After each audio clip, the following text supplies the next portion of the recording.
Hello, my name is Kevin and welcome to the Love Decanters channel. This is part 3 of my visit to Vintique in Weedon Bec, and in part 3 I buy something. Yeah, it's a decanter, of course. Yeah, of course, yeah. You know how it is. I bought something, some things just grab you and you have to buy them, and that's just how it is. I try to avoid it. I've got no, what's the word? I've got no excuses for buying this. I just did, and that is the nature of it. So I'll show you that first, and then we'll work our way through everything else. There's some new interesting bits in it, and yeah, we'll get on and do a bit more of the visit for Vintique. Got a couple of decanters up here. Now, yeah, I'm not impressed by that one. That's probably Polish or something. This one though, what's the price on this one? £15.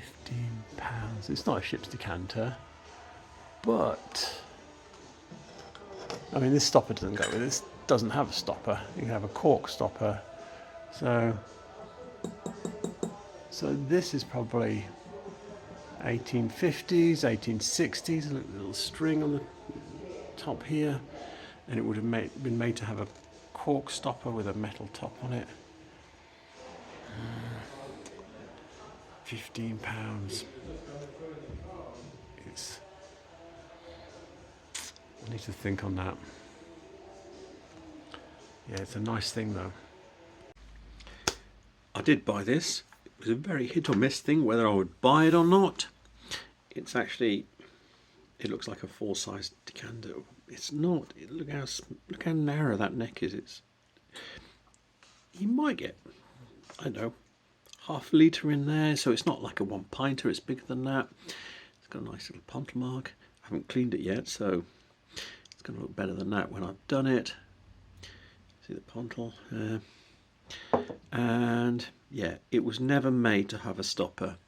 I can stick my finger in there, it's just got a smooth interior. So yeah, and this ring here, this would have a corky style stopper with a metal top. And it's about probably 1850s or 60s, something like that. Yeah, there's a little ring. Look at this.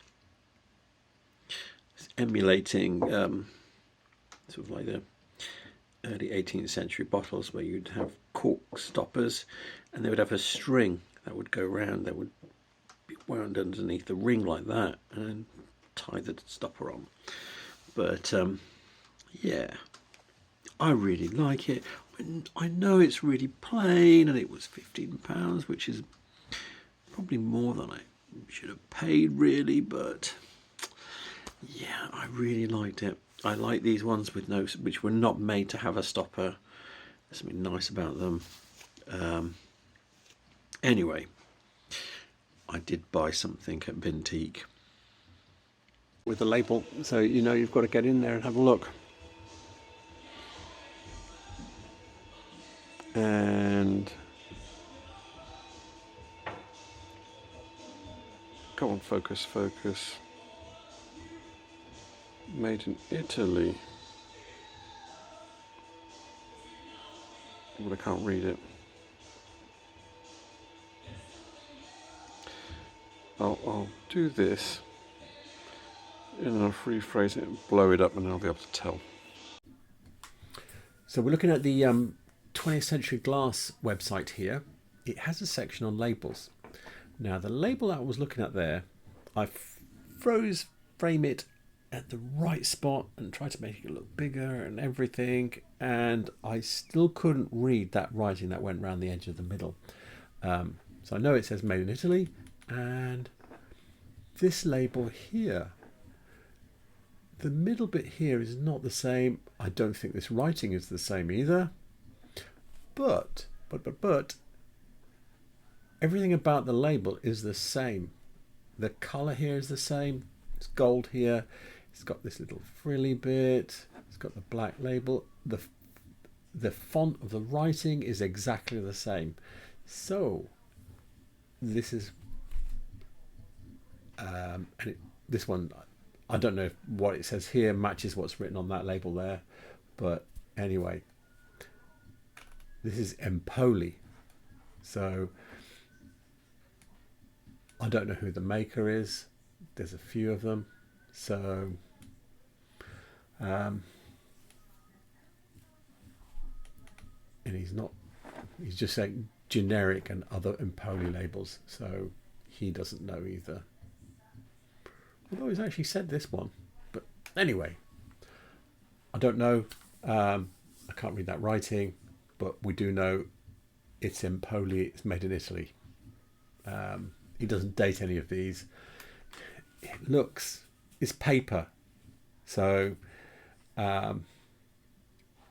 it's probably 30, 40, 50 years old, something like that.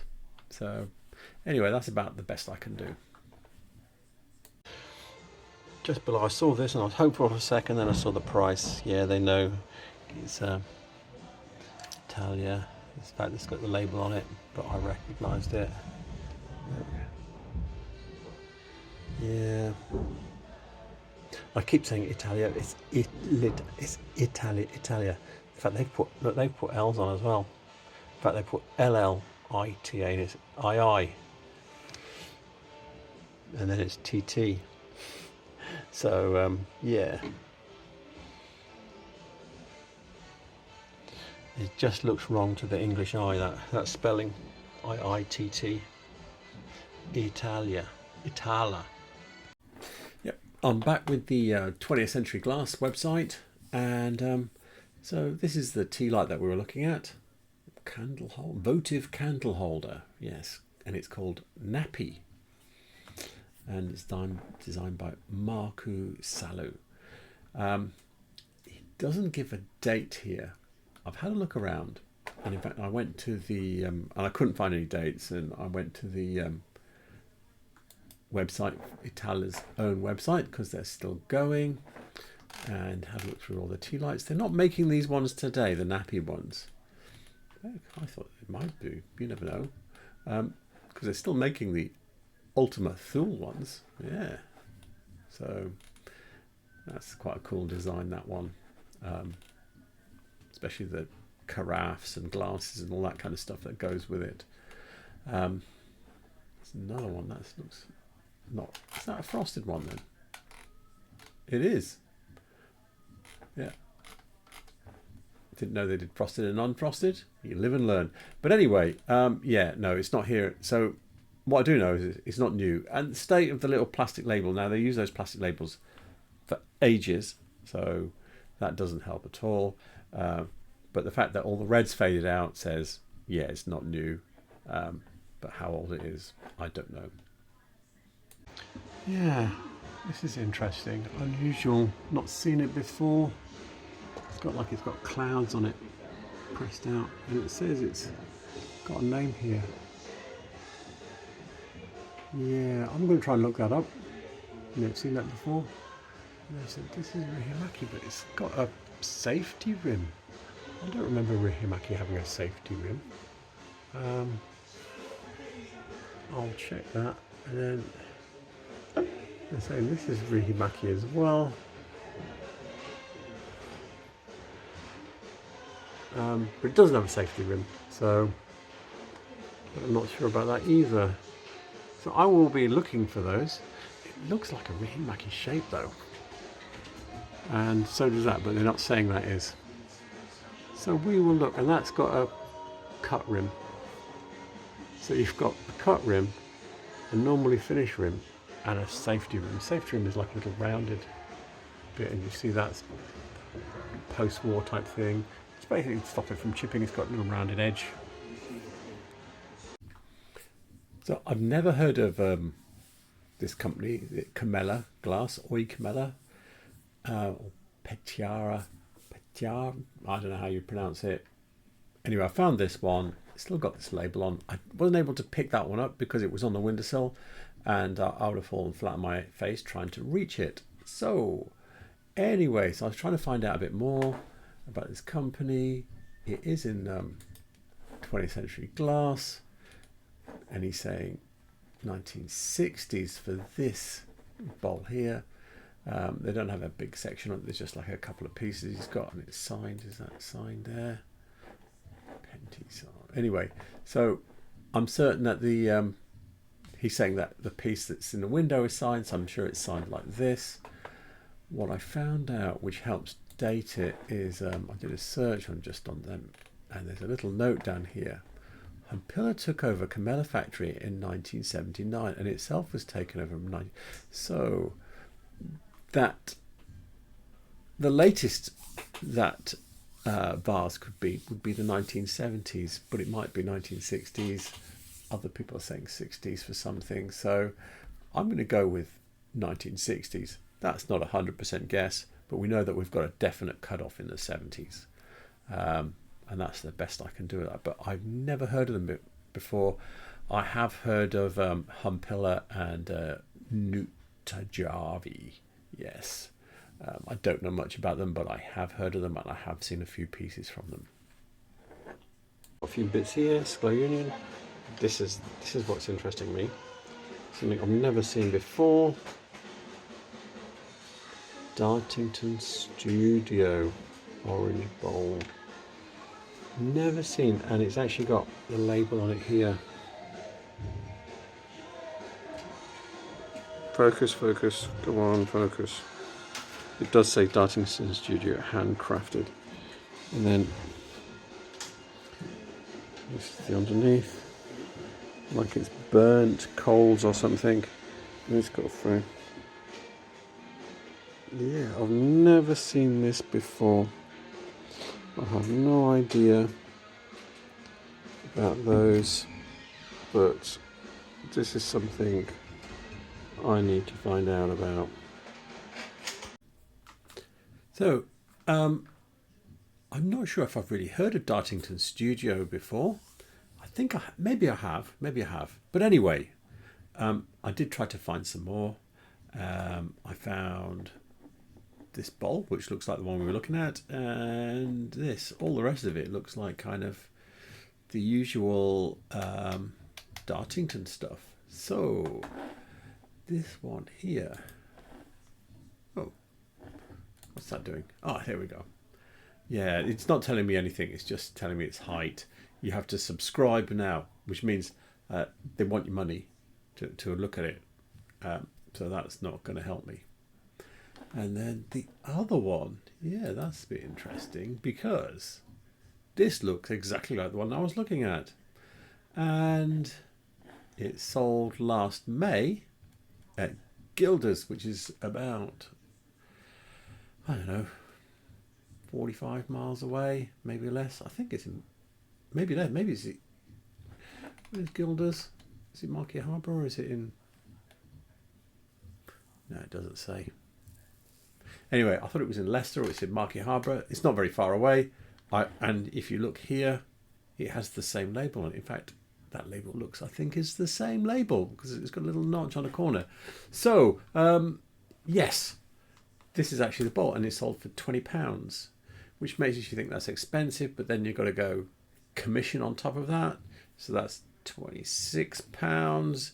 And then the person has to pay for their slot at Vintique on top of that every month, I expect. I don't know how much that is. And they have to make a living. So yeah, you can't knock dealers' prices because it all evens out and they've somehow got to make a living out of it. So yeah, I think the price wasn't too bad. It's a nice thing. It's a studio. It does look like it might be a fairly unique piece as well, or low numbers. Also in the same stall, Stra, and this is nice. This is actually quite a sweet little one. It's got a dolphin. Is that Stra? I don't know. I'll check that. I can double check that mark. It is a dolphin or a fish. But yeah, look at the work in there. That's nice, isn't it? Really delicate thing. But I will double check the little pontal mark. This is the 20th Century Glass website again, and this is the symbol that we were looking at, this leaping salmon logo. Yes, so I did find out something else very interesting on this. I found this nice little write-up on the Yazart Glass website about Stra, and what he tells you down here, where is it gone? I've lost it now. That's what happens when you read something and then, yeah. Anyway, what he says is that putting the seal on with the leaping salmon caused a lot of the early bowls to break, and because of that, Strathern glass tends to be thicker than the Vazart glass, because they had to make it thicker to prevent it just cracking up when they were trying to press a hot mark onto it. So just one of those little interesting facts. Obviously, you would have to find a Strathern piece and a Vazart piece and have a quick feel and see how different is this, how much does the weight difference make, to really tell, because it's not something I can show you. I don't have any myself, and you need two pieces to tell the difference. What a pain. Anyway, there's a little factlet for you. This is an interesting shelf here. This looks like a piece of Rihimaki, but I'm not certain. Don't recognise this. No this. No this. This is quite interesting piece of art glass. This looks like it's Murano. That's quite nice. In the back I can't see the label though. Looks like it's Lotz. And you've got this here, which I can't. Oh, that looks like it's a Brownie Studio, is it? What does it say? Alum Bay. But the patterning is like Brownie Studio glass has this patterning, but normally they have a cut rim, yeah. But that doesn't have that. It's Alum Bay. This is the 20th Century website, 20th Century Glass website, and yeah, this is the Rihimaki vase that we were looking at. I'm going to try and show you a few of the things I saw there. There it is, the number 1970s, Tamara Aladdin. Yep, so that's that one with his little zigzaggy body. Next, the little Murano bowl. Okay, now I couldn't find an exact one like it, but this shape wise or form wise, so the colors are just all completely wrong. The silver leaf in here it's not done the same way, but the way the bowl is made is the same. So it's got these pulled in on four sides, and then it's got these tongues that are pulled out underneath, and that's the shape that we were looking at. So I'm happy that, and it's got some silver leaf, even if it's not done the same way and it's not the same color, but this is the bowl that we were looking at. I'm happy with that. So he doesn't know who's made. It's one of those generic ones. This one may not have even been made by the same people that made mine, but this is a shape that was coming out of Murano in the 50s and 60s. So yeah, I'm happy with that. Now, I did say there were like two sort of like greenish purple vases. I thought they might be Lotz. I don't know. So I went to Kralik, and this is all. In fact, I've been through everything in the Kralik website, because there's a few. There's Berenac, Kralik, Lotz, Palm Koenig. There's Vels. Yeah, I've been through all of them. I can't find those vases. Now, in the Lotz stuff, I couldn't see anything that's got the same colour. I think this is probably the nearest. And yeah, it's just not right. Yeah, the underlying colour, but these lines, they're only showing you things with lines. Now it might be that those two vases were too boring for anybody to collect, so as something special for Lotes, I don't know. So I thought I'm going to search a bit wider, and I found a website called Lotes.com. Hey, so yeah, they're not still going, don't worry about that. But yeah, it's a really good website. There's masses of pictures of glass in here. Some of it I fell strikingly in love with.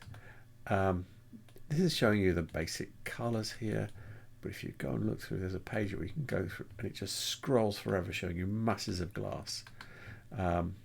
More than I'm showing you here. I've looked at anything that looks vaguely similar, and none of them match up to the look and feel of those two vases. So I'm thinking, not Lotes. Who? I don't know. It could be. It might even be Webb, because they did some of this type of glass. Lots of people were doing it. I just thought that's what the company that popped into my head when I was looking in through the cabinet. But yeah, I now know better. I don't think it is, because I've got two. This one looks fairly reputable as well. They've just got so much stuff in here. I can't even know how to find the bit that I was looking at before. But anyway, if I go to home, is it there? Go to there.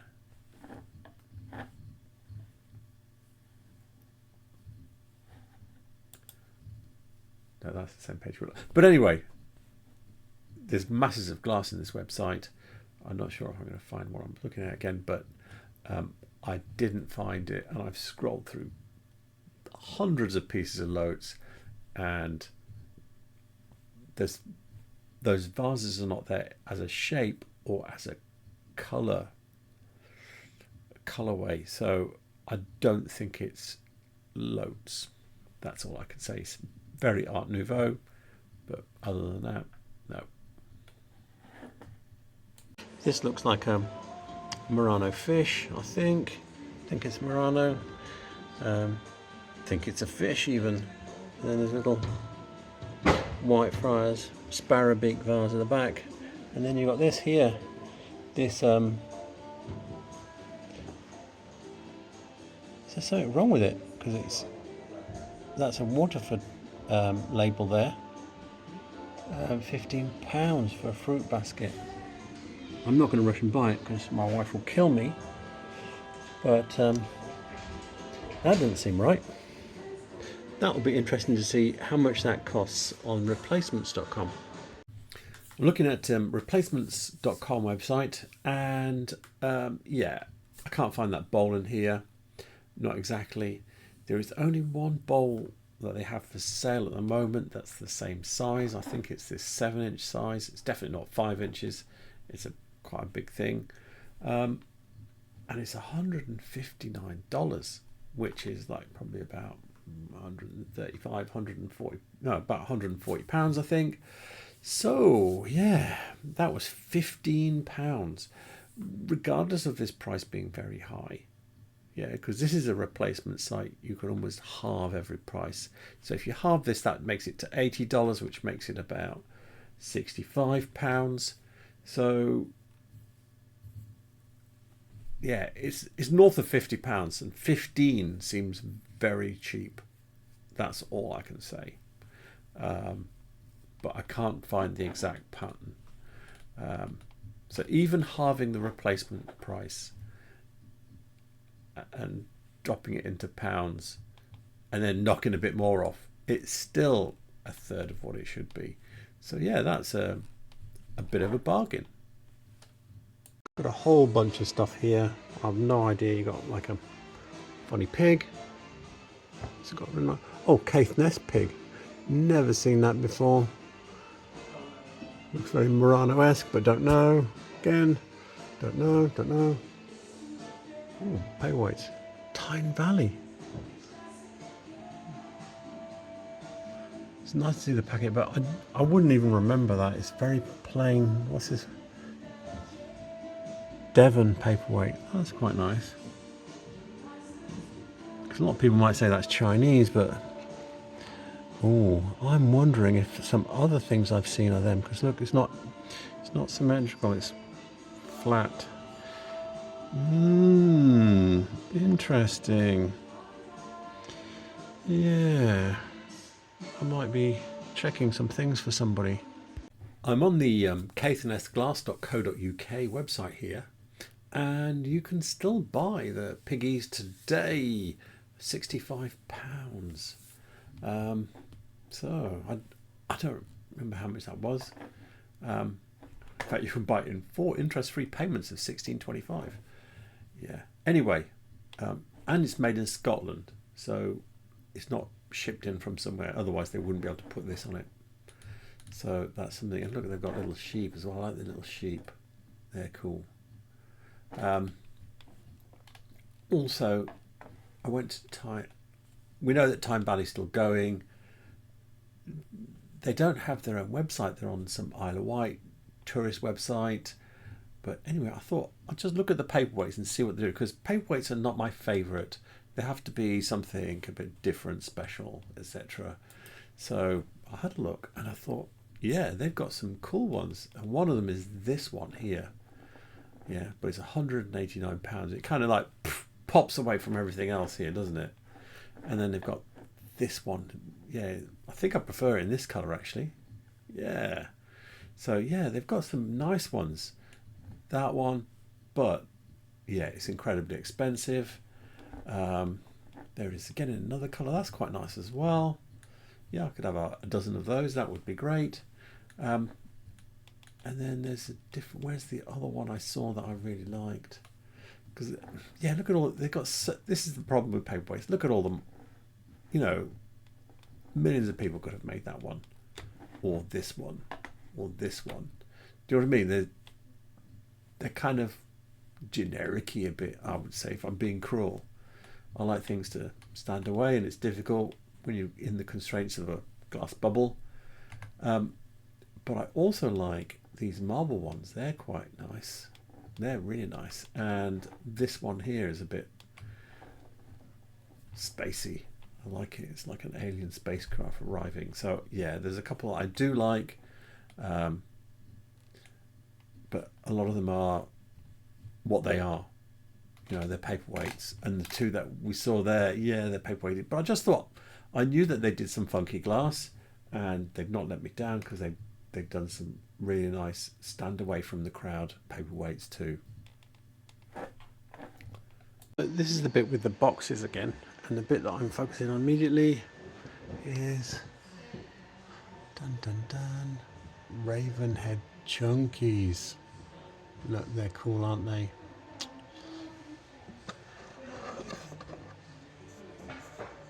So 1960s. Safety rims. Yeah, these are all machine made, but designed by Alexander Hardy Williamson, prolific designer. Did 1,700 of these designs, and yeah, and there's about 5 or 6 different shapes, but chunkies. Never seen this pattern before, and delightful glasses and gay designs. There you go. You know it's period. This is a page from an article called Slim Jims and Tubbies, the life and work of designer Alexander Hardy Williamson, by the Broadfield House Glass Museum. Now, this is an article that I borrowed from Basil Loveridge's, and I'm going to be scanning it in and sharing it with it. And this is one page, because remember I've talked about Tubbies and Slim Jims before, and how prolific and how there's a real shortage of the designs. Well, this article, it has lots of designs in it. So this is the glass that we were looking at, and it's called a T1187 Lily, and this is what we want. We want more designs, and we want to know what they're called. So yeah, this will be coming to a video near you, and will be loaded into Facebook at some point. So yeah, there's I don't know how many pages there are. This is half of it, and yeah, there's a lot. So I hope you're looking forward to that. I hope you enjoyed that. Now, yesterday I was back in Weedon, and with my wife we were looking for a bit of furniture, and there's an antique shop in Weedon, and I didn't really think they, because it's mainly furniture, and I didn't think they really got much in the way of glass, and hadn't really been in there much, and not for a long time, and I thought, well, we went in and I noticed actually he's got quite a lot of glass, a lot of old school glass as well. So I asked, and I've got permission to go in and film. So yes, somewhere new with some old glass. That's what I like. So that'll be coming. I've still got to do part 4. It won't be as long. And yeah, I'm going to do a couple of fillings before we get to doing the other place. But yes, it's going to be good. It's going to be some nice furniture. I'll show you some of the furniture as well when I'm there, because it's got some fantastic furniture. But with that said, all the references I use will be in the description below. All the contacts for Vintique will be in the description below. Please remember to like and subscribe. I hope you enjoyed this. Thank you for watching. Like and subscribe, because remember, it helps my channel expand, take over the world, make everybody into glass collectors, make it harder for you to find bargains, all that business. And yeah, so thank you for watching, and have a good night. Good night.